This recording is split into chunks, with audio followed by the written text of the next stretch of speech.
얼마 전에 제가 크레이그 그로쉘이라고 하는 미국 목사님의 설교를 들었습니다. 그분이 교회를 개척한 지 얼마 안 된 젊었을 때에 타고 다니던 자동차가 고장이 나서 정비소를 찾아갔습니다. 당시 본인에게 너무 큰 돈이 나와서 어찌할 바를 모르고 있는데 돈은 부족하고 난감하죠.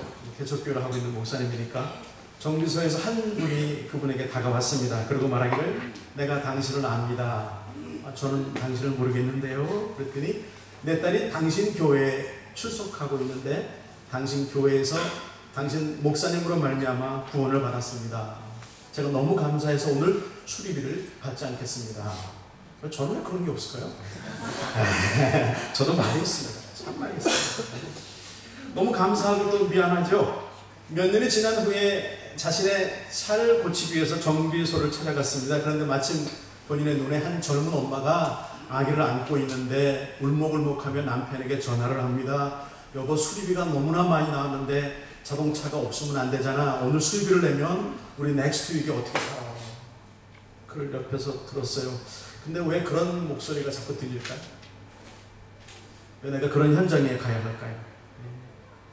이제 물질에 여유가 좀 있고 또 같은 상황에서 받은 은혜가 기억나서 돈을 내주고 싶은데 문제는 어떻게 돈을 내주겠느냐라는 거죠. 뜬금없이 내가 내겠다라고 부담을 줄 수도 없고, 그래서 목사님이 그 캐셔에게 가서 의논했습니다. 내가 저번에 돈을 오늘 내고 싶은데 어찌할까요? 크레딧 카드를 받으세요. 그랬더니 왜 당신이 내요? 이건 이상한 일이다. 막 난리가 났습니다. 어떻게 내라고? 그러자 캐셔가 갑자기 연결했더니 오라고 하더니 이렇게 말했습니다. Today buy one get one free. 하나 사면 하나 공짜인 날이에요. 말도 안 되는 일이죠, 정비소에서. 그랬더니 여자가 그런 날이냐고. 그래서 오늘 당신이 이 앞에 분이 오늘 자기의 차를 고쳤기 때문에 당신 차는 프리입니다. 이 말이 안 되는 일이죠. 젊은 엄마에게 억지로 짜 맞추어서 수리비를 내주었습니다. 내가 받은 것이 많은데 잊지 않고 살아가는 것. 내가 받은 것이 있기 때문에 나도 주어야 한다는 것. 예수님은 너희가 거저 받았으니 거저 주어라 라고 말씀하십니다. 정말 차분히 가만히 보면 몽땅 다 거저 받았습니다. 하나님의 구원, 사랑, 은혜, 우리가 숨쉬는 이 모든 공간, 자연, 우리 가족들 다 거저 주었죠. 그런 마음이 없으면 우린 결코 남들을 섬기지 못합니다. 누군가가 무언가 필요하다는 소리가 여러분 귀에 들리시기를 축복합니다. 누군가의 필요가 여러분 눈에 보이시기를 축복합니다. 그냥 지나치지 못하고 그들의 필요를 위해 무언가를 실질적으로 하시게 되시기를 축복합니다. 다 내 것이라고 하니까, 다 자신의 것만 챙기려고 하니까 전쟁이 벌어지고 있죠. 가족 간의 전쟁, 우리 사회 전쟁, 세계 전쟁. 그 원인은 간단합니다. 들어야 하는 소리를 듣지 못하고 보아야 할 것들을 보지 않으려 하고 있기 때문이죠. 자, 말씀으로 좀 들어갑니다. 오늘 첫째 테마는요, 우리가 그런데 원하는 것은 섬기려고 하는 것이 아닙니다. 예수님께 한 어머니가 와서 말합니다. 마태복음 20장 20절 21절 시작. 그때 세베대의 아들의 어머니가 그 아들들을 데리고 예수께 와서 전하며 무엇을 구하니? 예수께서 이르시되 무엇을 원하느냐? 이르되 나의 이 두 아들을 주의 나라에서 하나는 주의 우편에 하나는 주의 좌편에 앉게 명하소서. 예수님이 부르신 12 제자 중에 둘, 야고보와 요한의 어머니 살로메라고 사람들은 생각합니다. 살로메가 예수님께 와서 절하고 간청합니다. 나의 이 두 아들을 주의 나라에서 하나는 우편에 하나는 좌편에 앉게 해주십시오. 아들의 출세를 구하고 있는 어머니. 저는 자식을 낳아보니까 이해가 되더라고요. 이해가 돼요. 자, 20절 계속 읽습니다. 시작. 예수께서 대답하여 이르시되 너희는 너희가 구하는 것을 알지 못하는도다. 내가 마시려는 잔을 너희가 마실 수 있느냐? 그들이 말하되 할 수 있나이다. 내가 감당해야 될 것들이 있는데 너희가 따라 할 수 있겠니? 그래서 그들이 말합니다. 예, 우리도 할 수 있어요. 23절입니다. 계속 읽습니다. 시작. 이르시되 너희가 과연 내 잔을 마시려니와 내 좌우간에 앉는 것은 내가 주는 것이 아니라 내 아버지께서 누구를 위하여 예비하셨든지 그들이 얻을 것이니라. 그 구하는 자리는 내가 주는 것이 아니야. 아버지께서 예비하신 자가 얻는 것이야. 하나님께서 정하셨다라는 의미는 우리가 해야 될 것들만을 하는 것이야 라는 의미죠. 그리고 그 자리는 누구든지 주인이 될 수 있다. 하나님께 속한 일이다. 자, 계속 읽습니다. 24절 시작. 12제자가 듣고 그 두 형제에 대하여 분이 여기는 어머니와 예수님의 대화를 옆에서 들은 다른 제자들의 반응이 어떻다고요? 열받았다. 분이 여겼다. 화가 났습니다. 여러분 언제 화가 나십니까? 내 마음대로 안 될 때죠. 내 것 같았는데 내 것이 아니게 됩니다. 내 것을 빼앗겼을 것 같을 때에 내가 어쩌지 못하면 화가 나는 거죠. 제자들도 어머니와 같은 생각을 갖고 있었거나 혹은 아니었는데 오늘 들으니까 그 자리가 있겠구나, 그 자리가 남에게도 갈 수 있겠구나를 알게 되니 화가 난 것입니다. 내가 못할지언정 남이 앉는 꼴은 못 봐. 그게 저와 여러분이죠. 25절 계속 읽습니다. 시작. 예수께서 제자들을 불러다가 이르시되 이방인의 집권자들이 그들을 의미로 주관하고 그 고관들이 그들에게 권세를 부리는 줄을 너희가 알거니와. 자, 이제 예수님께서 어머니가 안 계실 때 제자들을 따로 불러 말씀하십니다. 높은 자리는 자기 마음대로 권세를 누리게 해주는 게 맞아. 너도 알고 나도 알지. 그런데 내가 원하는, 내가 해야 될, 마시려는 잔은, 그래서 너희가 마셔야 될 잔은 그런 것이 아니다. 이런 것이야.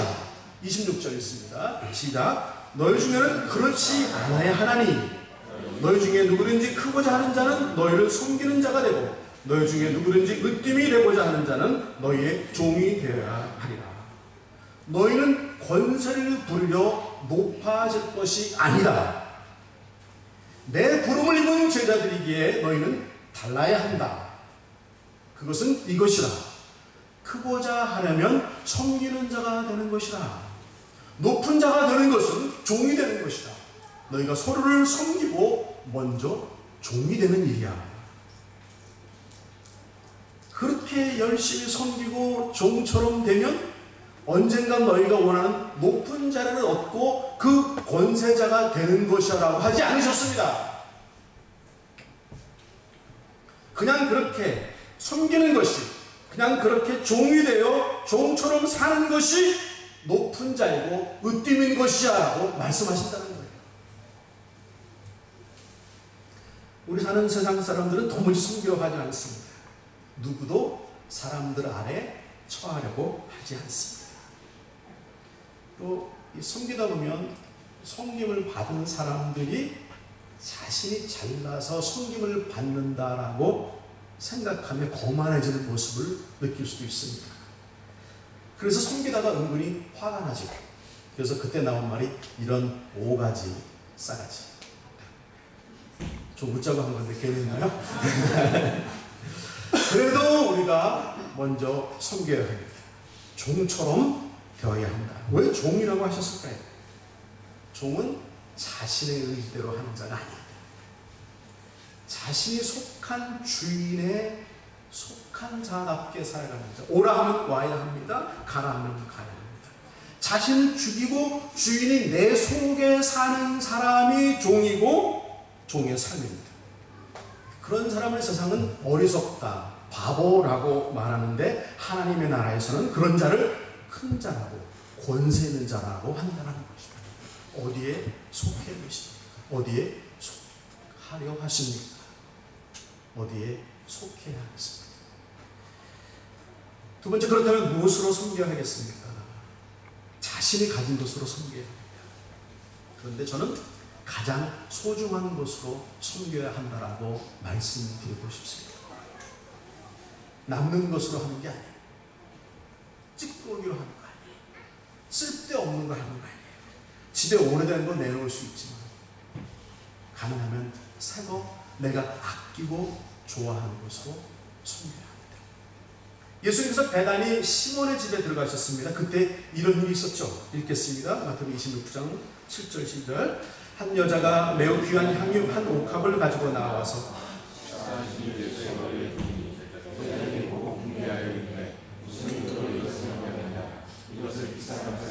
가난한 자들에게 줄 수 있었겠도다. 한 여자가 아주 귀한 향유가 담긴 옥합을 가지고 와서 식사하시고 계신 예수님의 머리에 부었습니다. 그러자 곁에 있던 제자들이 또 열받았습니다. 말씀에 분개했다라고 기록했어요. 몹시 분하게 여겼다. 아니 내가 내 거 쓰는데 왜 네가 분하세요? 왜 그렇게 비싼 것을 허비한다. 쓸데없는 곳에 낭비한다. 모두들 그 여인이 부은 그 옥합의 향유가 매우 비싼 것임을 알고 있었습니다. 그래서 그들 모두는 한 생각을 합니다. 이것을 몽땅 한 사람의 머리에 부어버리는 것은 쓸데없는 곳에 사용하는 것이다. 그것을 팔아서 큰 돈을 만들어 가난한 자들에게 줄 수 있겠다. 그렇게 예수님의 머리에 부어서 허비할 것이 아니라 팔아서 가난한 이들을 돌보는 것이 더 맞지 않겠느냐. 예, 저도 동감합니다. 그럼 내용으로 좀 들어가 보겠습니다.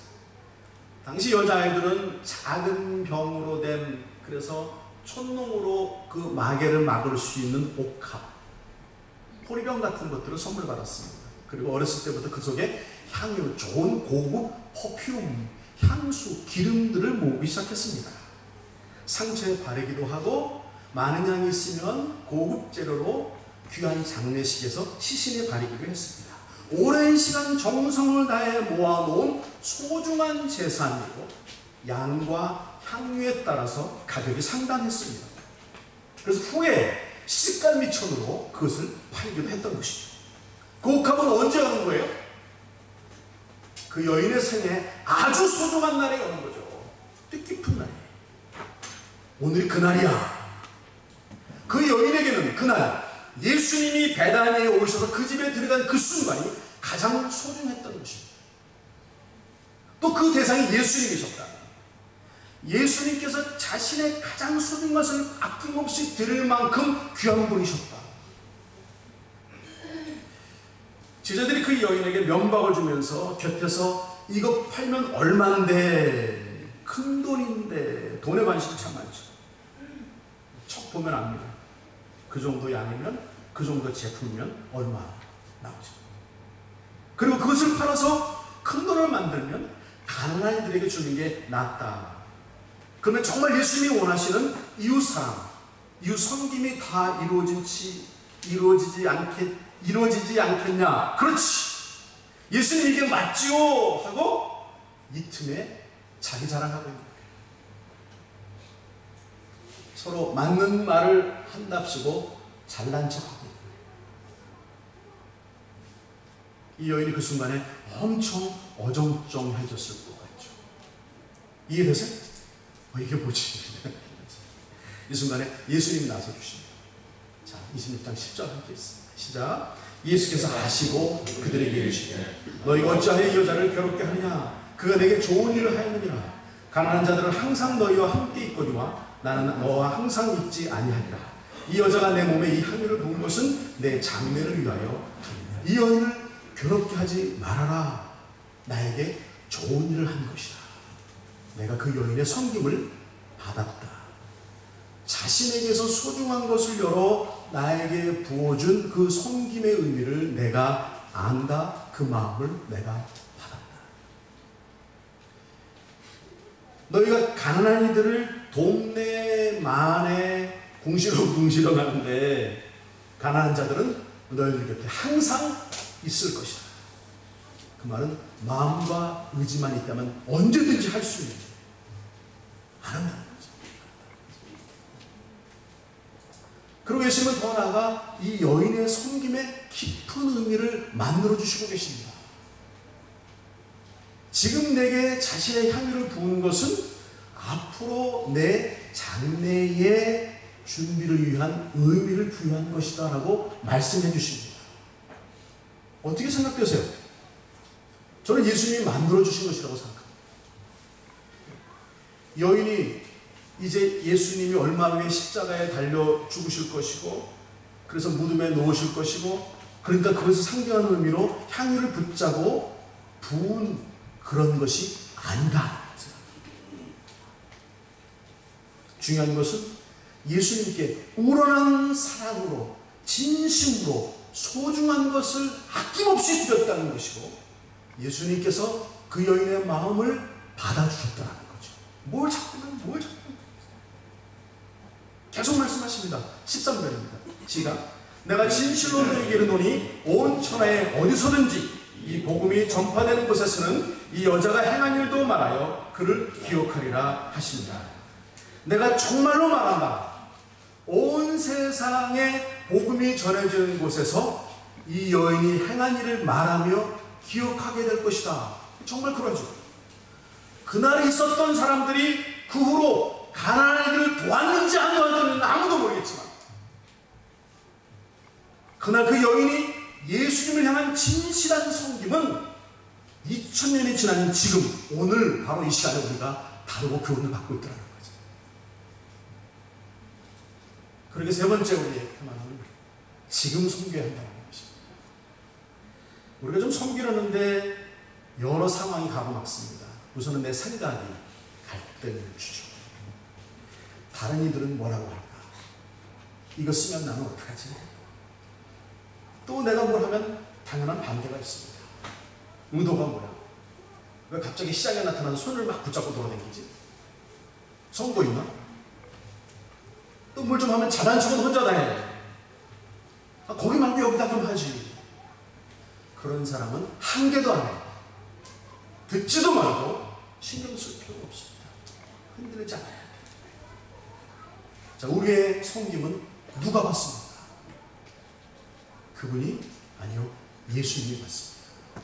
나중에 천국을 갔는데 예수님 말씀하십니다. 내가 굶주렸을 때, 내가 헐벗을 때 너희가 나에게 죽었다. 내가 예수님 만난 적이 없는데요. 아니, 가난한 이들에게, 작은 이들에게 한 것이 바로 나에게 한 것이다. 그러니까 누구에게 하듯이? 예수님께 하듯이. 예수님께 하듯이. 그 여인이 예수님을 대하는 그 모습으로 두 손으로 공손하게 정성과 진심으로 하자는 거예요. 최대한 드러나지 않도록 오른손이 한 일을 왼손이 모르게 하라. 이거 이런 쪽으로 말이 됩니까? 내 몸이고 내 생각은 내 결단인데 그만큼 숨어서 드러나지 않게 조용히 내 섬김을 받는 그 대상이 자존심이 상하지 않게, 굴욕적이지 않게 누구에게 하듯이 매 순간 예수님께. 언제 해야 됩니까? 마음을 주실 때. 그런데 통 뭔가 보이지도 않고 마음이 안 생기세요? 성령께서 여러분 속에 계십니다. 마음이 안 생기세요? 그러면 신앙을 정복해야지. 왜 나는 울 때 울지 못할까? 왜 나는 목사가 아재개 갈 때 울지 못할까? 이거 다 문제 있습니다. 예. 왜 울어야 될 때 울지? 왜 불쌍한 것을 보면 불쌍한 긍휼의 마음이 안 생길까? 왜 너에게 네가 해야 된다고 왜 성령께서 말씀하세요? 내가 민감하지 못하니까 문제가 있는 거지. 오늘 지금 당장 보였을 때 내가 남들이 하겠지, 남들이 할 거예요. 그럼 당신은 무엇입니까? 기다리면 안 됩니다. 나중에 또 그런 순간이 오겠지. 안 와요. 안 와요. 그 사람 죽었어요. 안 와요. 맨날 뒤로 미립니다. 수많은 핑계가 있습니다. 내 마음이 아프고 자꾸만 눈에 밟히게 하시고 너무 좋은 기회를 준비해 주십니다. 아무것도 묻지도 말고 따지지도 말고 하셨네. 이것도 아직 개그인데 아무도 모르시죠. 무슨 상조인데 이거. 내 사랑을 주님께 드릴 최적의 순간을 주셨다. 그렇게 믿고 행하시는 여러분 되시길 축복합니다. 무엇으로 해야 됩니까? 무엇으로? 그 여인처럼 나에게 매우 소중한 것으로 내 시간 남아서 남을 때 내 시간 드리는 거 아닙니다. 절대로 못해요. 나중에 아무도 믿지 마세요. 시간을 뚝 떼어내서 먼저 해야 할 수 있는 것입니다. 또 나도 하고 나면 피곤해. 어떨 때 3일 동안 누워있게 해줄 수도 있어요. 내가 그것을 손대했기 때문에 어떤 병길이 올 수도 있어요. 불이익이 오죠. 그러더라고요. 오늘 저는 제 친구, 정릉에 있는 교회에 친구 목사가 있는데 버스를 사서 장애우들을, 노인분들을 버스를 타고 다니면서 정기적으로 계속 다니면서 그 버스에 2분 모시고 와서 거기서 목욕을 시켜드리고, 버스에서 비싼 버스예요. 그래서 거기서 목욕시키고 샤워 시설이 다 있고 이발도 다 해드리고 다 옷 갈아입히고. 그분들은 돈을 내면 차를 돈을 얼마 어떻게 내서 내겠는데 어떻게 그 막 남의 몸을 만들고 시킬까? 그랬더니 우리 교회 식구들이 해요. 우리 청년들 1년 반 넘게 할머니 한 분이 아주 없이 혼자 사시니까 몸에서 냄새가 많이 나서 일부러 오십니다. 그러니까 저희가 여러 가지 방법을 찾았어요. 보일러를 놔드리고 전기를 해드리고, 근데 보일러도 안 쓰시고 전기 들어오는 것도 원치도 않으시고 전기값이 너무나 많이 밀려있고, 그러니까 한 가지 방법은 뭐냐면 돈 들이면 돈 딴 데 쓰시고 자녀들이 가서 돈 뺏어가고. 그러니까 한 가지 방법은 토요일날 길동 목사님이나 슬라바 목사님 한 분이 가서 그분을 할머니 모시고 여기 와요. 그럼 길동 목사님 와이프랑 또 우리 자매님, 따냐 자매님이 여기 기다리고 있다가, 또 우리 따냐 옆에 또 우리 딜라 기다리고 있다가 할머니 옷을 다 벗겨서 세탁기에 돌려드리고, 또 보따리 갖고 오시면 다 빨래해드리고, 한쪽에서 씻고 샤워장에서 뜨거운 물 만들어서 다 목욕해드리고 헤어드라고 다 말려드리고, 그 토요일날 혼자 걸어가시거나 또 메트로까지 모셔드리고, 내가 혼자 간다고 또 가서 전 못하겠는데. 저희 어머니 여기 발톱을 못 깎으셔서 그 앞에 무릎 발톱 깎는데도 좀 이거 내가 할 일인가 참 못해놨네요. 그런데 섬기면 참 힘들어요. 근데 탤런트 있는 사람만 하는 게 아니지. 내 마음에 예수님 주신 사랑이 있다면 얼마든지 할 수 있어요. 하면 확 하죠. 내 돈 남으면 하겠다고. 그거 다 거짓말입니다. 내 돈이라고 생각하니까 절대로 안 남아요. 그 돈. 쓰면 줄고 줄면 아까워서 절대로 못합니다. 내 시간, 내 몸, 그리고 내 돈 뚝 떼어서 예수님께 할 수 있어요. 몸과 시간과 돈으로 섬기되 예수님이 세우신 교회를 섬기십시오. 교회 하나 된 교우들을 섬기십시오. 또 눈을 들어, 또 귀를 열어 내 주변의 이웃들, 내 바운들이 나오바니 바운들이 주변에 나가 섬기십시오. 그리고 먼 나라 이웃 섬기십시오. 내가 받은 사랑 감사해서, 내가 구원받았고 하나님이 내 아버지 되신 것이 기쁘고 감사해서, 그래서 우러나 섬기는 사람, 종처럼 섬기는 사람, 저는 그 사람은 이미 천국에 살고 있는 사람이라고 믿습니다. 긴 것 같지만 지나보면 얼마나 짧은 세상을 우리가 살아가고 있는데, 영원히 남을 것은 주님이 기뻐하시고 주님이 기억하신 바 된 그것은 바로 종처럼 산 내 모습, 종된 나인 줄 믿습니다. 오늘 말씀 함께 읽겠습니다. 시작. 너희 중에 누구든지 크고자 하는 자는 너희를 섬기는 자가 되고, 너희 중에 누구든지 으뜸이 되고자 하는 자는 너희의 종이 되어야 하리라. 인자가 온 것은 섬김을 받으려 함이 아니라 도리어 섬기려 하고 자기 목숨을 많은 사람의 대속물로 주려 함이니라. 기도하겠습니다.